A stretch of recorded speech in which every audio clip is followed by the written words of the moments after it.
probably to 50 people in the last 3 months. And you get the varying answers of, I think there's 3 types of answers here. There's the, oh no, it's overplayed, and then there's SMS isn't going away, and then there's the answer of SMS is definitely dead. It's all crap, and we're going to move to OTT, pure OTT messaging. And then there's the folks who say, and I would argue, which is my position and Acision's position, which is SMS isn't going away. If I look at our markets, we're in 130 countries, right? So we have a pretty reasonable worldview, and we're saying, and we're doing all of this traffic. So when I look at the data, it clearly shows that, believe it or not, in some markets, SMS still continues to grow. Certain parts of Latin America, certain parts of Asia Pacific, it's growing and it's very healthy. The revenue is very healthy. The growth is very healthy.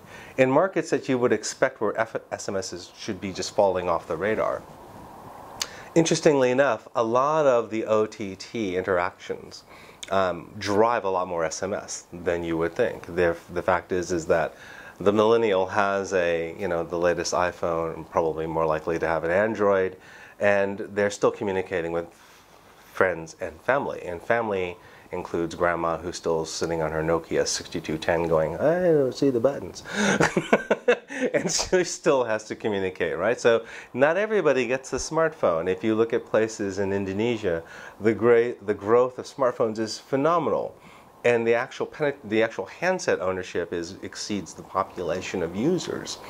But it turns out that people still have legacy 2G, 3G phones, as well as their iPhone, Android phone, and they're communicating and interacting across all of this. And the messages that are being spurred by their smartphones are, in fact, being linked to other phones, which are not capable. So SMS continues to sort of maybe plateau, maybe dip a little, but you don't see this huge logarithmic drop in SMS.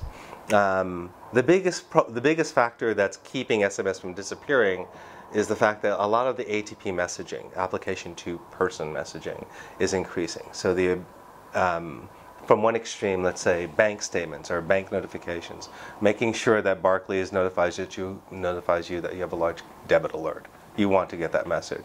You don't want it necessarily to go through an aggregator. You want a direct connection. You want a guaranteed delivery, etc. Right? That premium SMS message continues to have value and perhaps even increased value, certainly in Western markets. So all of these factors in combination seems to be where SMS continues to sort of grow, and overall the growth looks, by anybody's measurement or by the average measurements, continuing to grow but at a much smaller rate through 2018. And then we can have a conversation about whether it drops off or machine-to-machine messaging takes over, or somebody designs a really cool business application that requires infrastructure that continues to push more messages into SMS. I am such a non-typical middle-aged person.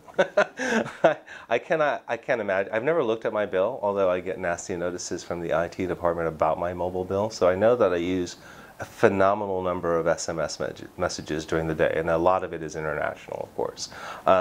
But the amount of traffic that I do on OTT apps, I use about 4 or 5 during the day, is slightly ridiculous. So the norm, I think, for WhatsApp messages is just over 100, 105, 107, something like that across the user base. I tend to send around 150 WhatsApp messages, and that represents roughly 40% of the OTT messaging that I'm doing during the day.